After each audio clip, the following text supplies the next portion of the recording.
नमस्कार दोस्तों, स्वागत है आपका प्रयागराज स्टेनो चैनल पर। आज की डिक्टेशन लिखने के लिए तैयार हो जाइए। Ready, start.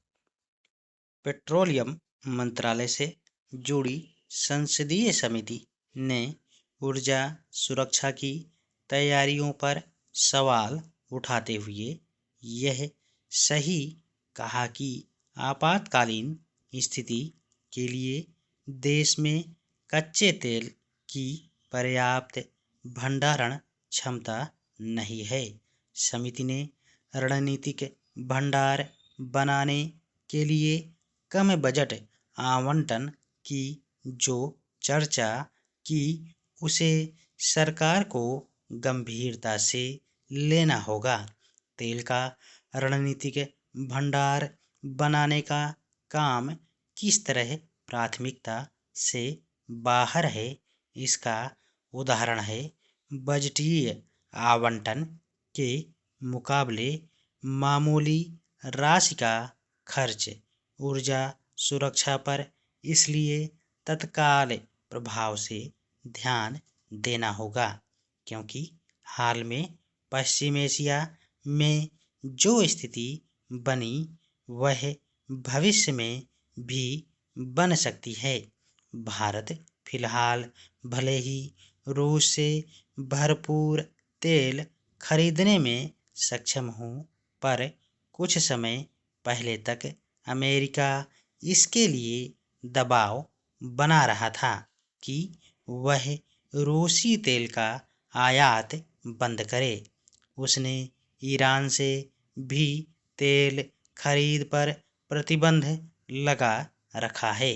इसके पहले उसने वेनेजुएला की तेल बिक्री को प्रतिबंधित कर रखा था। भारत की समस्या केवल यह नहीं कि उसे अपनी आवश्यकता का 85% से अधिक तेल एवं करीब 60% गैस आयात करनी पड़ती है और इनमें से एक बड़ा हिस्सा उस पश्चिम एशिया से आता है जहां रह रहकर संघर्ष छिड़ जाता है। भारत की समस्या यह भी है कि उसकी तेल एवं गैस भंडारण क्षमता इतनी नहीं कि 3-4 माह आयात किए बिना गुजारा हो सके। कच्चे तेल के साथ गैस पर दूसरे देशों पर निर्भरता को कम करने के जतन युद्ध स्तर पर किए जाने चाहिए और इसके लिए वैकल्पिक ऊर्जा स्रोतों पर ध्यान दिया जाना चाहिए। घरों और उद्योगों में इस्तेमाल होने वाली गैस की कमी कैसे संकट खड़े कर सकती है, इसे वर्तमान परिदृश्य अच्छी तरह बता रहा है।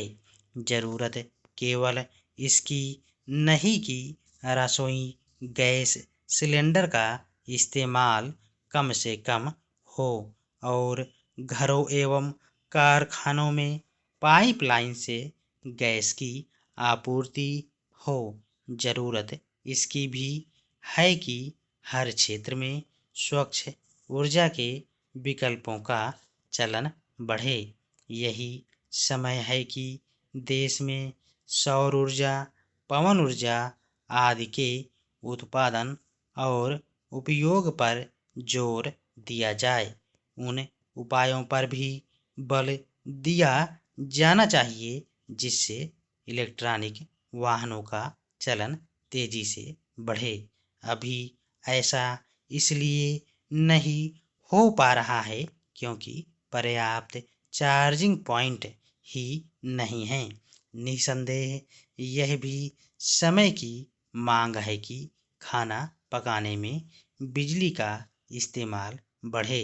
भारत की ऊर्जा सुरक्षा को इसलिए सर्वोच्च प्राथमिकता देनी होगी क्योंकि उसके लिए दूसरे देशों पर आश्रित रहना कभी भी गंभीर संकट खड़े कर सकता है।